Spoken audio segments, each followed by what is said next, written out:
મિત્રો, આજે આપણે બનાવીશું ડ્રેગન ફ્રૂટનો જ્યુસ. ડ્રેગન ફ્રૂટનો જ્યુસ બનાવવા બહુ આસાન છે. મેં ડ્રેગન ફ્રૂટ ધોઈ લીધું છે.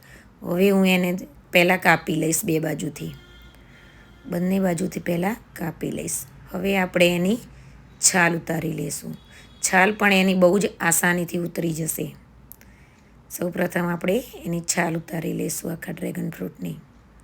જુઓ, છાલ એની કેટલી આસાનીથી ઉતરી જાય છે ને. હવે એના આપણે નાના નાના ટુકડા કરી લઈશું. એક વાસણમાં હું એને પહેલાં સુધારી લઈશ. બહુ પૌષ્ટિક જ્યુસ બનીને આપણો તૈયાર થશે. એકવાર બધા આપણે પહેલાં ટુકડા કરી લઈશું. ટુકડા આપણા થઈ ગયા છે. હવે એને મિક્સર જારમાં કાઢી લઈશું. બધા પીસ એમાં નાખી દઈશું. બરાબર. હવે હું એમાં એક નાની ચમચી ખાંડ નાખીશ. અડધી ચમચીથી પણ ઓછું મીઠું નાખીશ. અને એક અડધું નાનું લીંબુ નીચોઈ દઈશ.